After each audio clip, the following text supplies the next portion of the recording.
So the first thing that we always want to do anytime a client says that they want to contact us later, they have to speak to a spouse or whatever the case is we want to find out if that's the real reason why they can't make the decision on the meeting.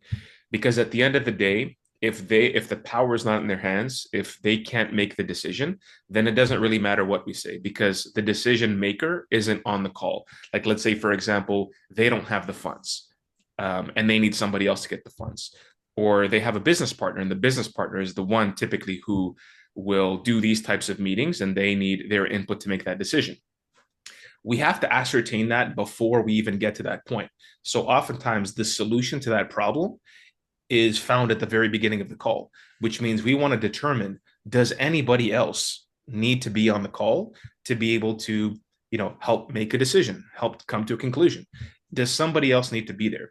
Now, if we find out that they're telling us no, that they're the decision maker and everything else can be handled by them, then we can't really, we have to take their word for it, right? We can ask if they're sure, and if they say that they're sure, then we can continue. If they tell us that we actually should bring on director of marketing, or I should bring on my husband, or whatever the case is, then that's something that we need to handle it in the moment. Talk to them a little bit more. So this is something that's not often talked about, is that yes, we want to reschedule a meeting to get the decision maker, the other person, on the call, but we don't want to just end the meeting at that time, because presumably we've already blocked off an hour on our calendar. So we've already blocked off an hour on our calendar, which means that we've dedicated that time to have this meeting. So what we want to do on the meeting is we want to be able to build rapport, build trust with the other person, so they can feel reassured. That way, when the spouse or when the partner comes on the call, on the next call, we have an ally, and our ally is the first person that we were speaking to. If we don't have that ally and we just reschedule immediately after 5 minutes, after 10 minutes, then really they're also kind of annoyed, because they realize, okay, well, I guess I need the decision maker. I don't know who this person is yet, but we'll just reschedule the call. And so in their minds, they didn't receive any value. They don't have any rapport. So that's really important, is that when we're rescheduling the call at the beginning, when we find out that a partner or a spouse needs to be on the call, then we build rapport. We stay in the meeting and we build rapport with the person, which means we're getting to know them. We're figuring out what the problems are. We're chit-chatting a little bit because it's informal. We know we're not going to pitch and price drop, which means that we have a little bit more freedom to just breathe and relax. There's no pressure here, because it's not actually a sales call. Technically, the sales call is going to happen later. So take your time, build rapport with this person, build a trust. That way you have an ally when you jump on the next call with the spouse. So let's say they throw that objection at you at the end, and they've already told you at the beginning that they don't need the partner or the spouse. At that point, you can reference the beginning of the call, because if you don't bring it up at the beginning, there's no reference point. So what we're doing here is we're now referencing. You're saying, well, so at the beginning, you mentioned that you wouldn't need, your spouse or your partner on the call. Like, what changed for you? Like, what's on your mind? And so we're getting them to really come clean with what is the real objection. Because if they were telling us that at the beginning because there was kind of an ego issue that they had, which means a lot of people, they tell you that they don't need any other decision maker, even though they do, because they feel insecure of the fact that they actually need another person on the call. So sometimes it's not a smokescreen, it's actually real. But then when money gets involved, that's when things get real. And so that's when they realize that I actually cannot make this decision without my spouse, without my partner, especially when we're talking about high ticket products in the thousands of dollar range. Typically, depending on the price range, no other people are going to be involved. But I'm assuming for a lot of the business owners, a lot of your audience, they're going to have packages ranging from a few thousand to like a few tens of thousands, right? So it really depends on that range. So at that point, you have to be able to handle that objection. So first of all, isolate the objection, which means that you want to make sure that everything else aside, that is the main objection. So what I'm trying to say here is you want to say, okay, so let's pretend like your spouse wasn't here, your partner wasn't here. How do you feel about the program? How do you feel about the process specifically? So you want to just forget about what they said and focus specifically on what you just offered, right? Your product, your service, your package, everything that you just mentioned. How do they feel about that? If they tell you with certainty, like, this is the thing, but I just need my spouse, then you know it's a spousal thing or it's a partner thing. If they're saying to you, Yeah, I mean, it's pretty good. I just want to be able to talk to my spouse. You're like, okay, well, you said it's pretty good. So can you kind of rate that maybe for me on a scale of 1 to 10? Like one, it's this is not what I'm looking for at all, and 10 is this is the exact thing. This is the perfect thing. Well, yeah, about a 7. Then forget about the spouse. You have to deal with that first because they're uncertain about the process itself. So we have to deal with the process. We have to deal with the fact that they don't even know if this thing is going to work. So the spouse is irrelevant. So you deal with that first. We get that certainty, that buy-in, and then we can address the spouse later. What do you think of that question? Oftentimes I go, wait, no, you're right. I'm like, okay, well, Yeah. So there's something implicit in that question. I'm glad you brought that up because a lot of people think that sales is a bunch of different categories. So there's the objection handling over here, there's the pitching over here, there's the rapport over here. That's not the case. Everything is interconnected, which means you can only say something like that you just said if you've built enough rapport with the person, if they trust you enough, if the walls are down enough so that you can actually have an open and honest conversation.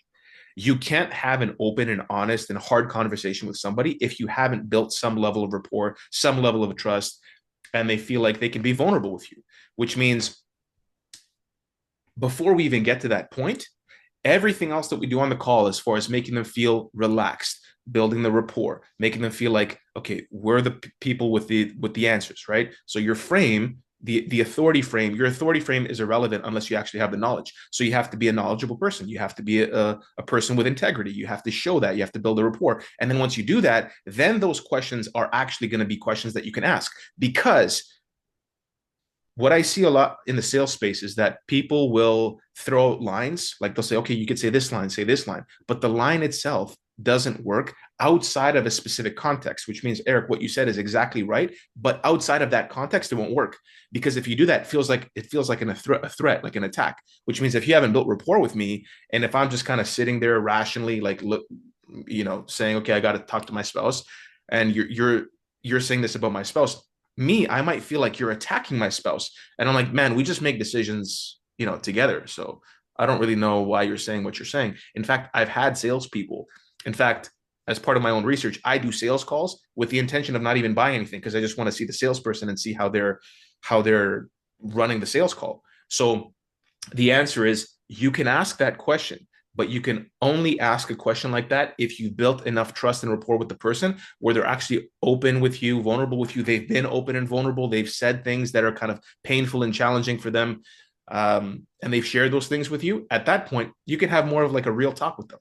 You could say, listen, you know, uh, basically what you just said, but you're kind of pre-framing it, which is based off what you told me, it seems like this is the right thing. It's the right time right now.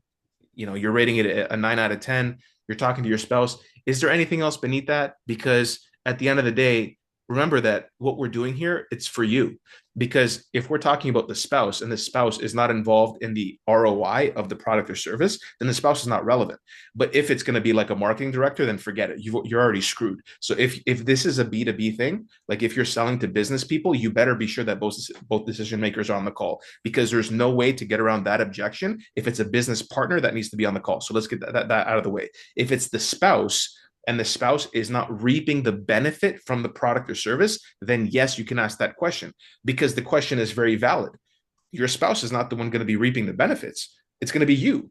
So your spouse, and so that's another angle that you can take, which means, okay, your spouse is a lawyer.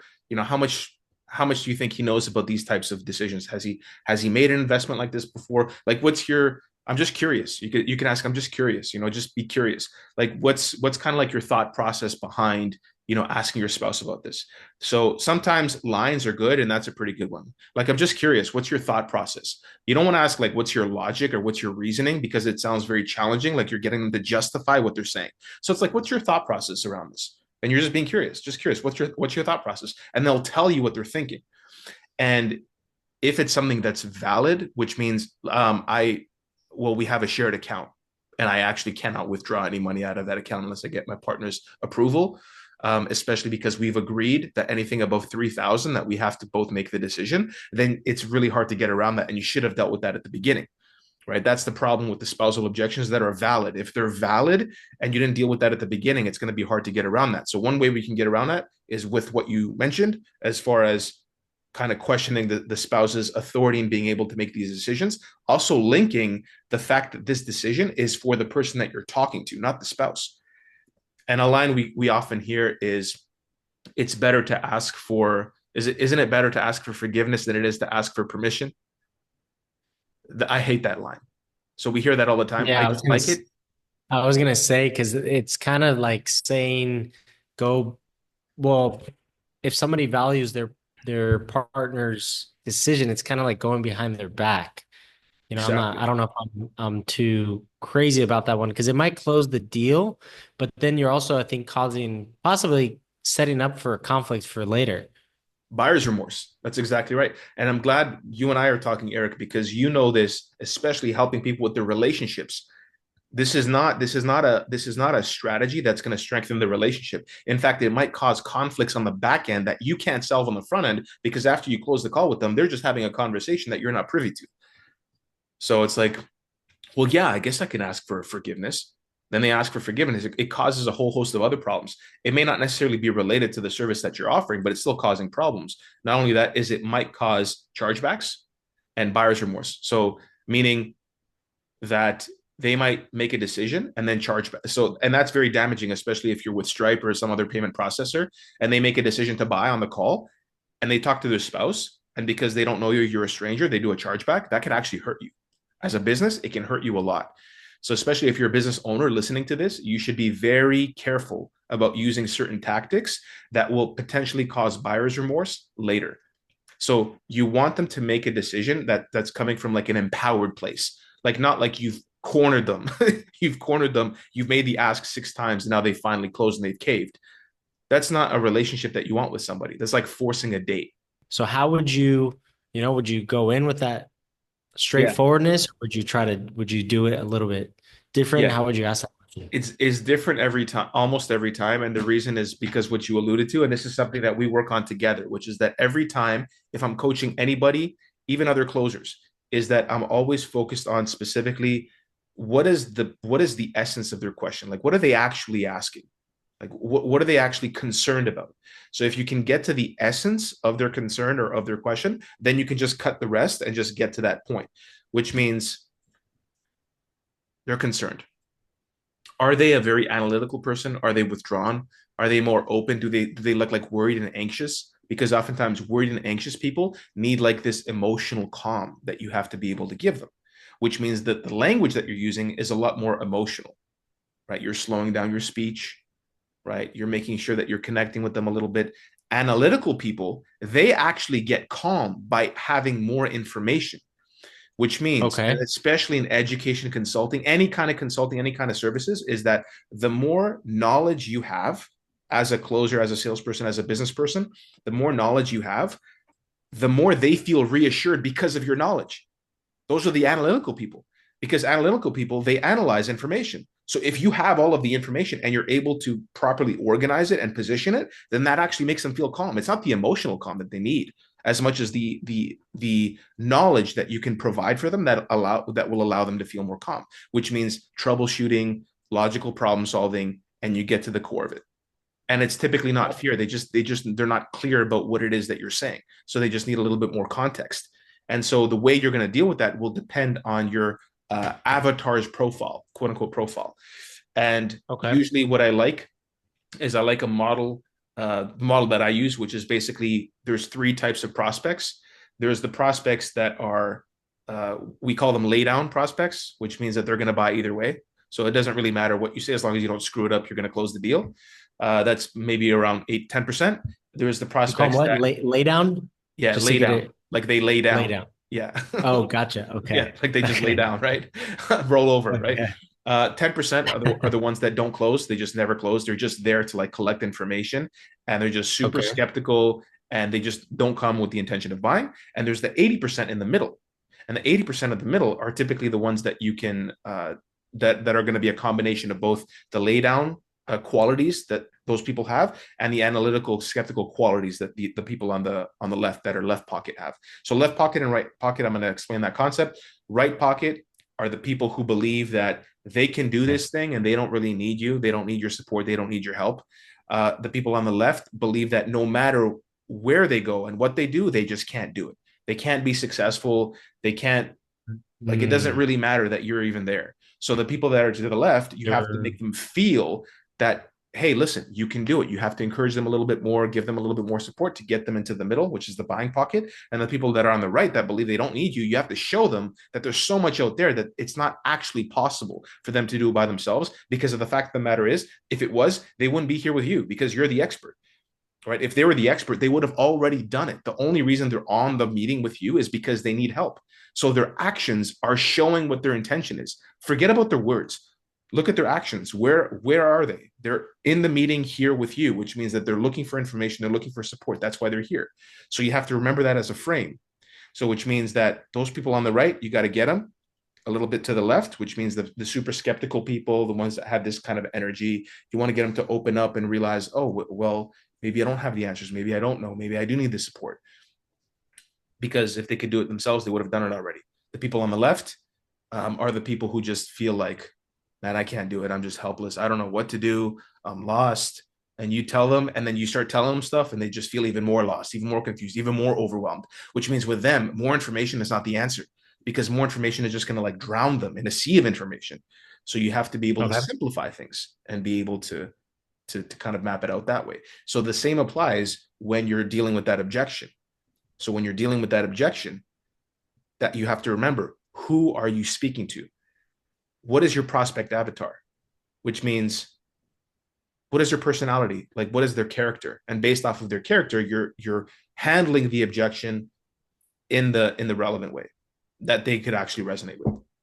So the way you assess that is just by having a conversation, typically by having a normal conversation with somebody and then doing your discovery well, which means that you're asking all of the relevant questions and you're paying attention to how they answer your questions. And oftentimes, the people that are more analytical will have more questions because they're thinking a lot more about what you're saying. It doesn't mean that the people that are like more emotional or they're more social buyers or whatever the case is, they're not thinking. They are thinking, but they're kind of feeling a little bit more, and they're more concerned about being able to relate to you in a way that fulfills the human to human connection that they need. Analytical people, that is of course, necessary for them as well. They do want to feel that connection, but what they care about more is that you're the expert, right? You have the knowledge, you have the authority, and the only reason you have the authority is because you have the knowledge. I want to make that very clear. A lot of people get confused about frame and what frame Okay. means and authority means. Authority is not relevant unless you have information. Because if you have the authority frame, but you don't know anything, then that frame is going to collapse pretty quickly because they're going to find out that you don't know what you're talking about. So that's really important to know. Don't be full of crap, in other words. Exactly. Do not be full of crap, which means if you're in a business, if you own a business, if you're a salesperson, you better know, first of all, everything about your business and everything about your industry. That's very key. I want to stress that again.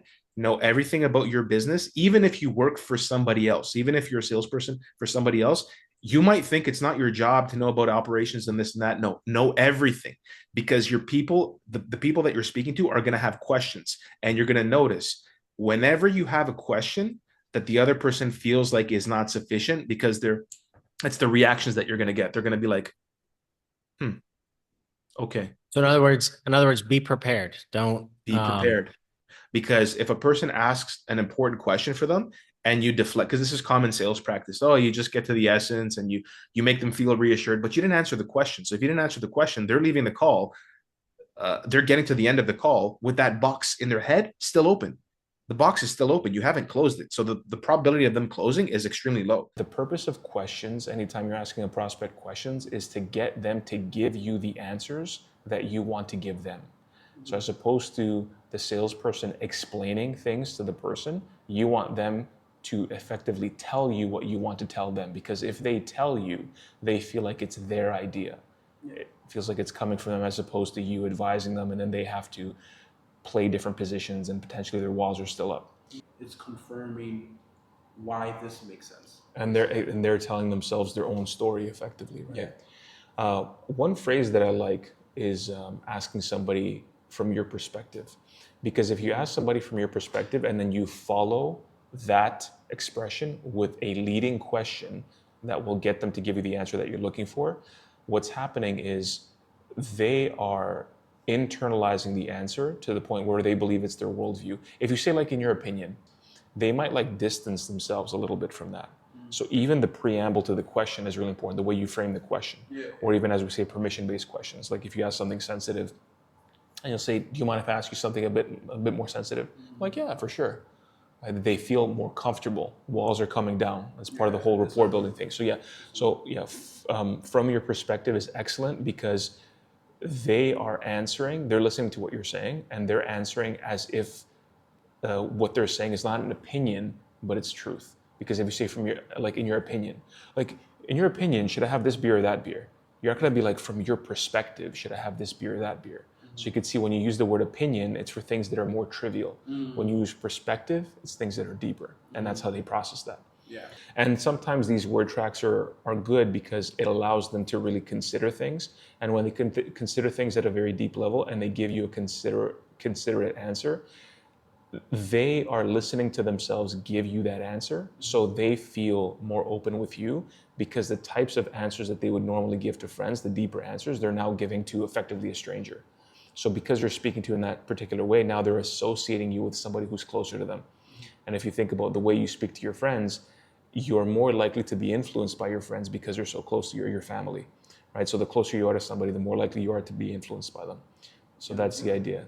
Yeah. Fundamentally, we don't want to be focusing on features. People do not want to think about what they have to do and what's in the package. They want to know specifically, what is the positive outcome? What's the transformation going to look like? What's my life going to look like after I get this thing? And we're going to talk about the pains and the costs a little bit later, but that's very important, is that you talk about the benefit and then the benefit of that benefit. We call that benefit stacking. So you can do pain stacking or benefit stacking, which is that you're going to see, we can actually do this exercise. We can role play that after you finish writing. So let's role play. Okay. Yeah. Tell me something that I would want and I would agree to. Yeah. So then once you give a call, right, Yeah. in a couple of rings, you'll be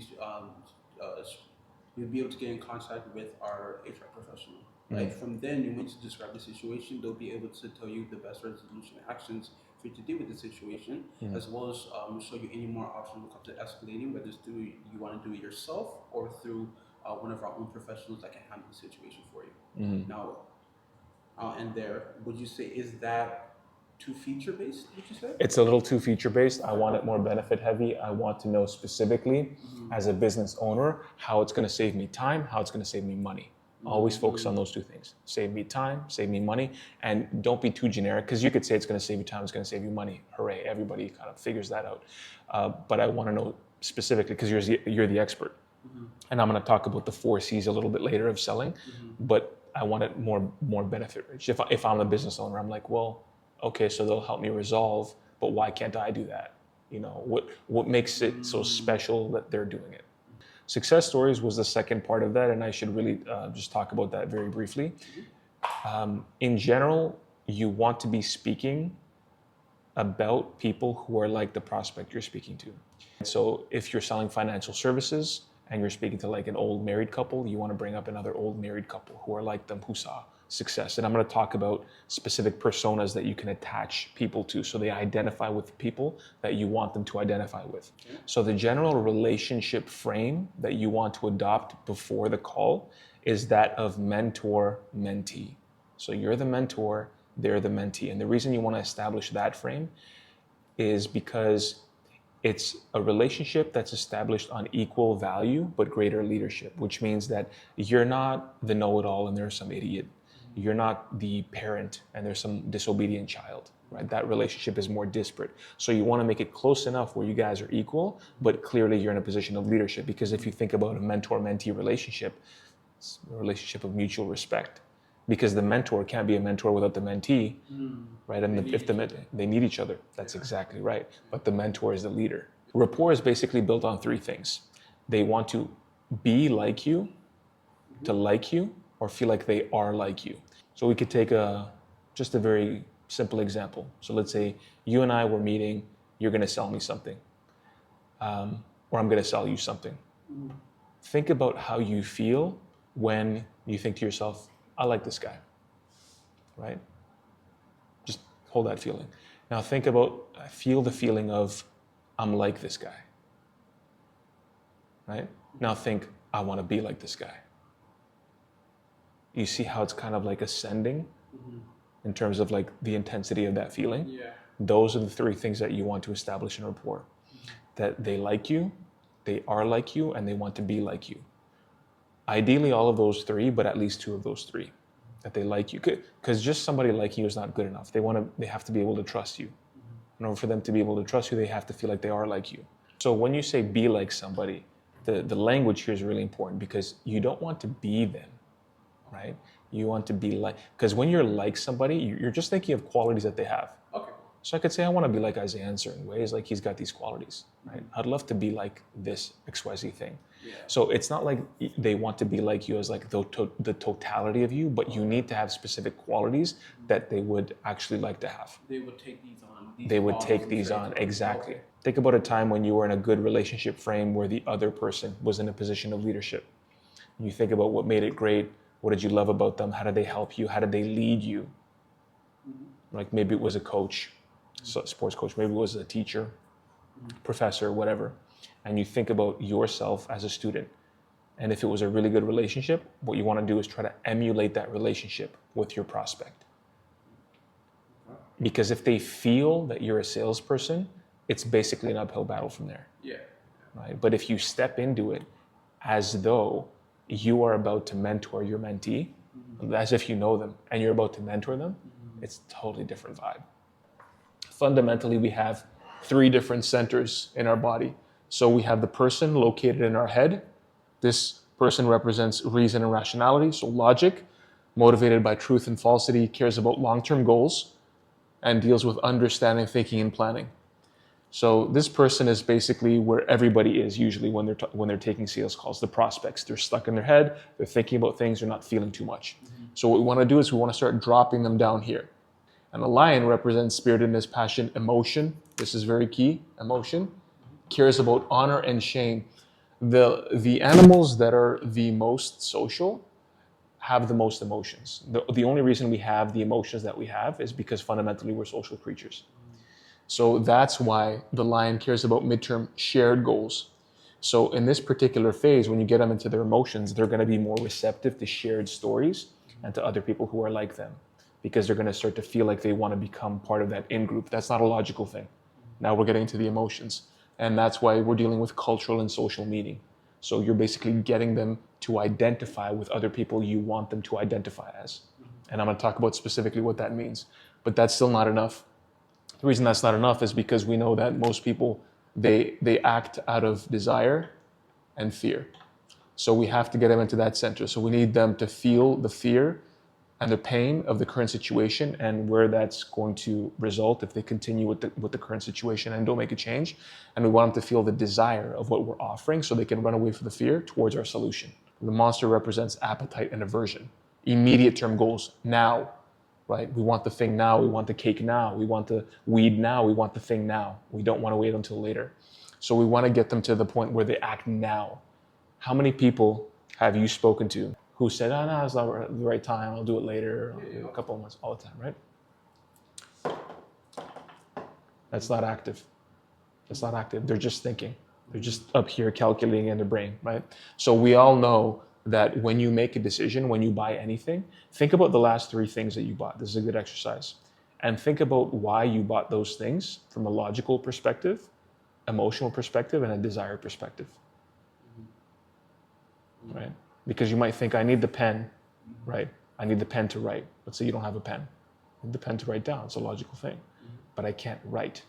So that's provoking some kind of a desire. Now, you may not be able to tap into the fear immediately, especially if it's like a simple object. But the more simple it is, the more you have to exercise your brain to figure out how these centers are actually active. Because sometimes they're not all active depending on the product. But it's mostly the case that anytime you buy something, at the moment of purchase, there's a feeling. It's not totally logical. Whether it's a house, whether it's a pen, whether it's anything. It's like, this is the right thing. Now is the right time. So your prospect has to feel at the very end that this is the right thing, so your product or service, and now is the right time. That's where you want to get them to. They need to feel those things, otherwise they won't close.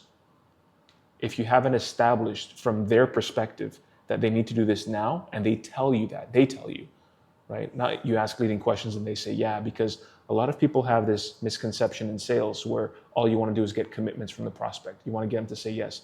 That's the complete fallacy, because I can tell you a story without feeling the emotions of that story if you provoke it out of me, but I'm not connected to you, so I'll just tell you what you want to hear so that you can just shut up and move along, right? Prospects do that all the time and people don't get it. Just get them to say yes, that's not enough. You actually have to build that relationship with them, because that relationship that you build with them, that's the reason why people do business with you.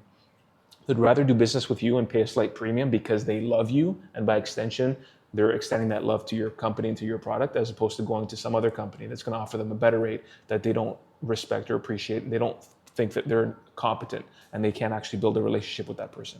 So the reason we don't do what the person says is because of the monster. The monster here operates under a mechanism called hyperbolic discounting.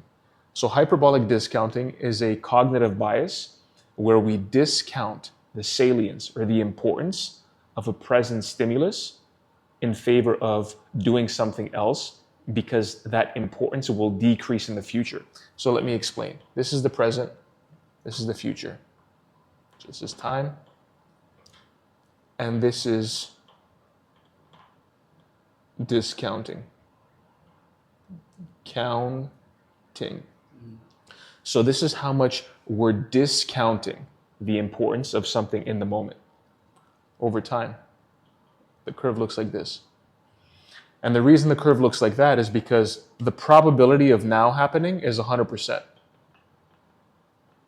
The probability Of right now happening, of now happening, that's 100%. A fact. Oh, I know what you're talking about. Right? The probability of these two happening is 50%. Let's say there are two decisions you can make. And the probability of each one, so let's say there's two after 50%, 25%. So the further you go into the future, the lower the probability of the thing happening. Yeah. So you start talking to them about the present or the future consequences and the benefits, but this mechanism is running. Why? Because you haven't gotten them to feel the desire for the present moment, where a probability of 100% happening is now. So what they do is they decide to go something else as opposed to your solution that they feel is more important in the present than your thing, because this mechanism is actually working for us, because they're thinking, well, he's telling me that this is going to happen, that's going to happen, but yeah, 2 months from now I may need it and I don't see myself go. So now they're just thinking about the future. Would you say that at that point you're basically just doing insurance selling? So I was actually coaching an insurance salesman a couple of weeks ago, and I was explaining the same concept to him, and I was explaining to him that what you want to do is explain to him without telling him directly, because it's going to come across as very challenging, especially when you're talking to somebody. You don't want to necessarily talk to them about them, because that can come off as very confrontational. Yeah. So you want to explain consequences of other people like them who didn't, okay. Right, who didn't. Yeah. That's exactly right. So you're deflecting. So they're just listening in third perspective, and they're like listening to you have they're putting themselves in those shoes. That's exactly right.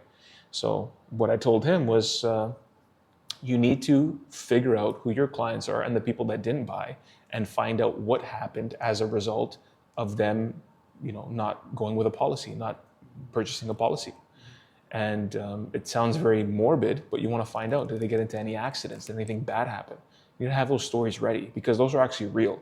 Somebody says, no, I don't want to pay the extra $350, and then next week they fall off a ladder or something happens. They get into an accident. It's very tragic, and it can happen. And if they were prepared, then that wouldn't happen. So that's why you have to have stories like that. So ideally, you don't want to be making anything up. Right? That's not it's a good approach, but fundamentally, you need stories. That's why stories are really important, because we live our life through a story. The Bible is a story. Everything is a story. Right? Our life is a story. So when you tell stories of other people who are just like them, they're just putting themselves in those shoes, and you're saying all the things that they're experiencing, but you're not even telling them, because you're coming across as like confident and cocky and arrogant. But I'm talking about this guy now. Yeah. I'm not talking about you, right? That's exactly right. I'm talking about this guy. This guy was like, overconfident. He thought he had it figured out. And I know that's you. That's why I'm saying that about him, right? And you're thinking, okay, now it's real for you. People think about athletes. There are salespeople who are 1%, and they're completely different than all other professionals. Like think about Kobe, Michael, LeBron. They're playing with other professionals in the league, but they're basically like professional. They're just like in leagues, but they're all pros. So you could have like a bunch of sales pros and one guy just, or one girl just above the rest, which means it's just so natural. And I'm not doing it to try to sell you. I'm literally just telling you a story. And at that point, you're listening. And I think conceptually, it's easy to think that we could figure it out, because I think that way too sometimes.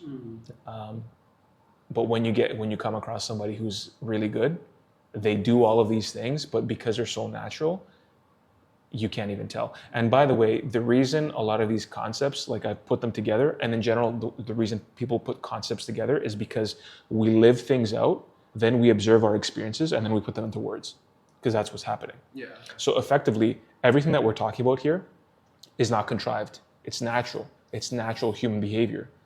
But all I'm doing is I'm just extracting it. All people are doing is extracting the information and putting it into words. So fundamentally, when somebody is doing it well, and not doing it well, but they are it. Does that make sense? They're not doing it. They're just it. Oh, okay.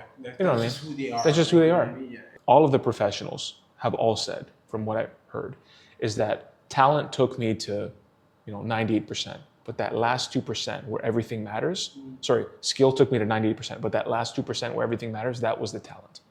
That was the talent. So the skill basically got all of those players, LeBron, Michael, whoever, Kobe, they got them all to the level of the professional, right? Kevin Durant, whoever, just name it, right? But that extra 2% was talent. And talent, by the way, is what's given to you. It's a gift. So we can include genetics there, right? So their physicality, their bodies, how their brains are wired. Who shot more 3 balls in practice than any other player in NBA history? Do you know who it was? It's Curry. Do you think it's a coincidence that he has the record? Like, he just smashed the record by like 3 or 4x for 3-pointers made, and he shot the most in practice.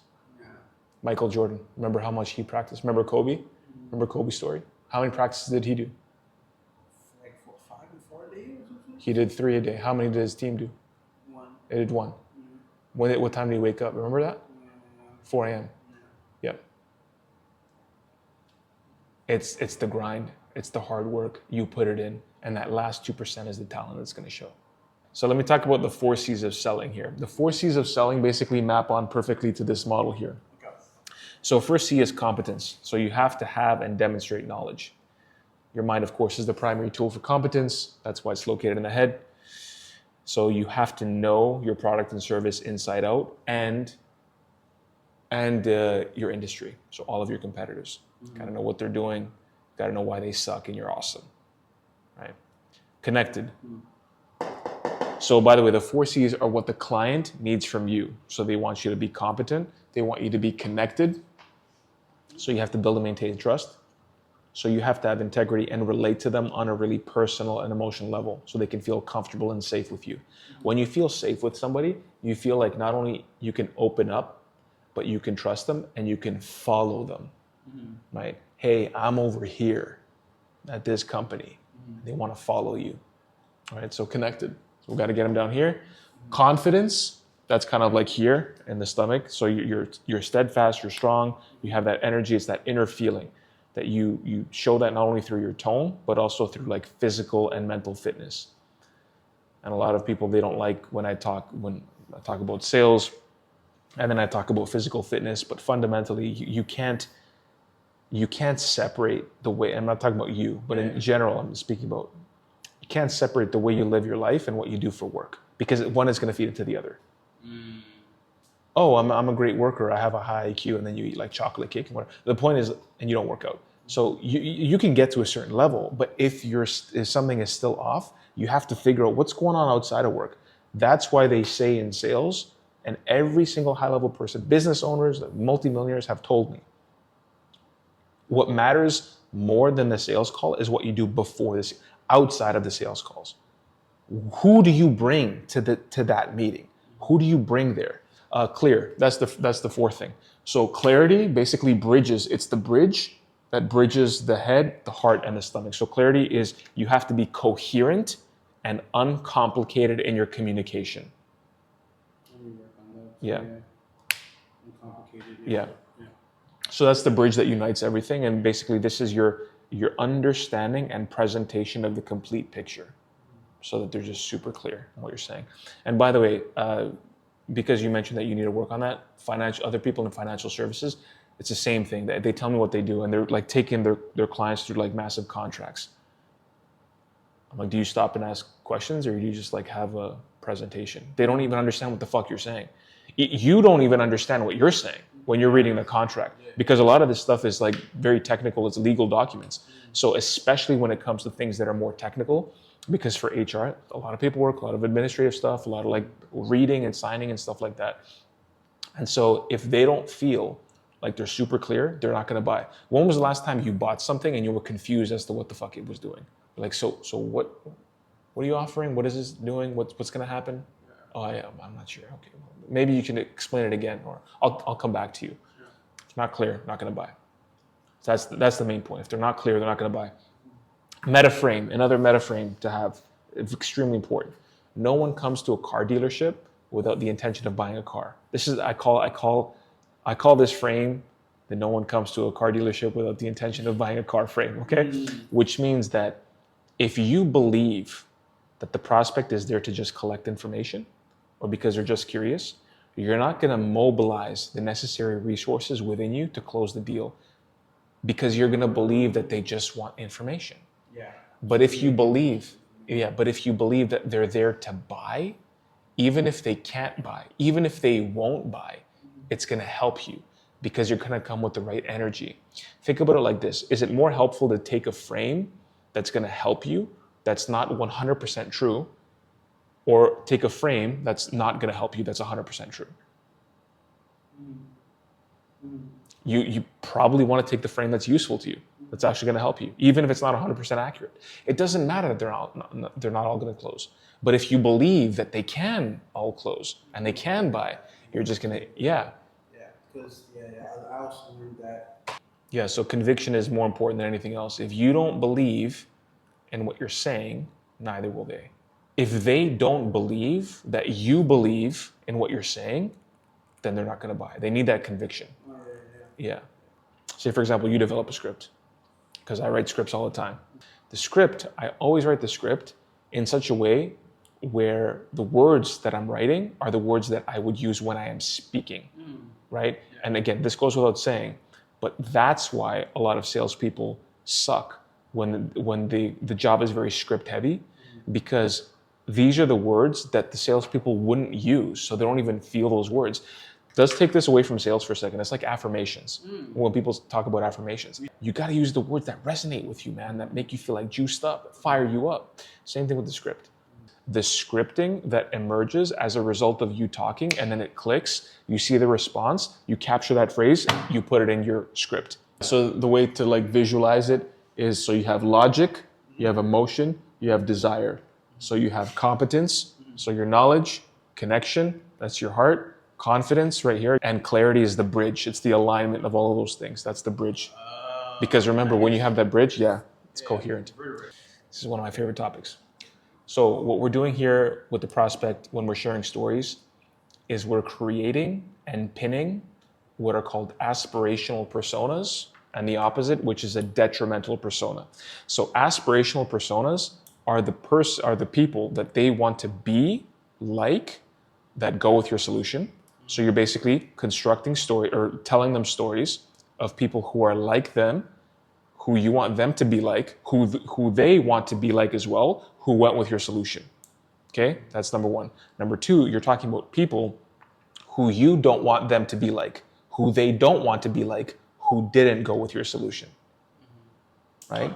So you're thinking to yourself, I don't want this person to be like this person here. I need to know that this person that I'm talking to does not want to be like this person, and this person didn't go with my solution. And you're telling stories about them, and you're telling stories about the other people, the aspirational personas.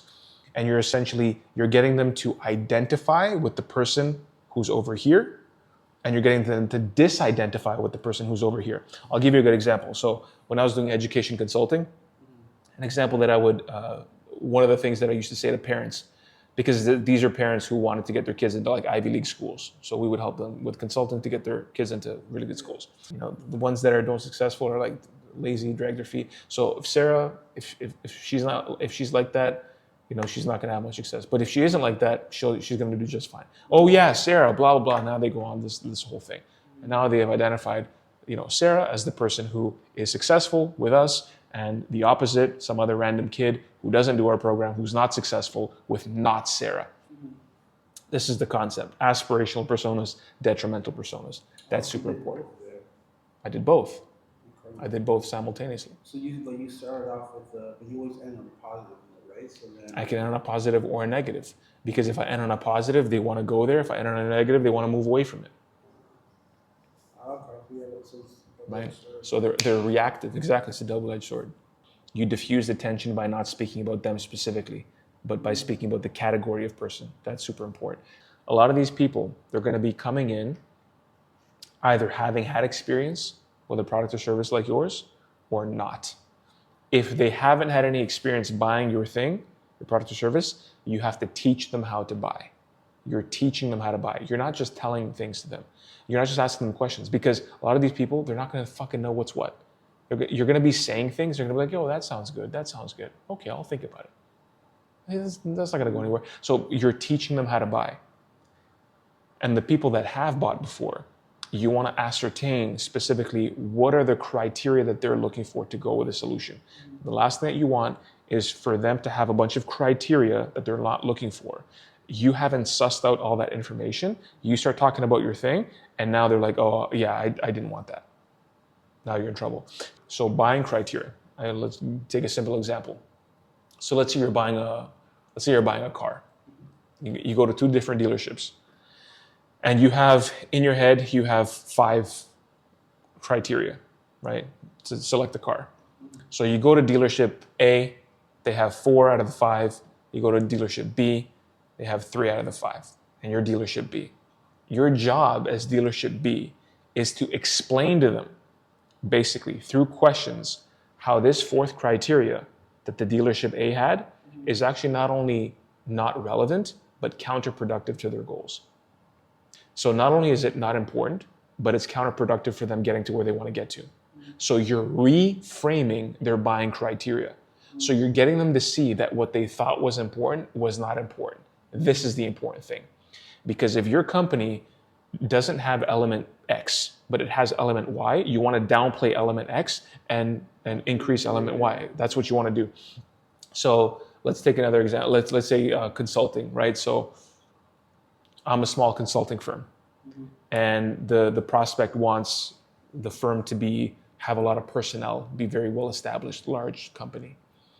So as a small company, I would first of all find out what they want, and I would have to communicate to them a couple of points. I'd have to communicate that when you work with a large company, it's there's one person is responsible for more accounts, so you're not going to get responses as fast. You are going to get less personalization, so less care. They're going to be less accessible because they're more busy. And as a small company, availability is quick. You're going to get to your outcome faster, so you're saving time, and as a result, you can make more money, right? But I'm not going to say it that way. I'm going to be more specific with like how much money they could save and how much more time they could save. But fundamentally, I'm a small company. I don't have all these personnel, so I have to explain to them why it's a benefit to go with a smaller company, right, as opposed to a larger company. Same with the car example, same with any example. So you're finding out what they want.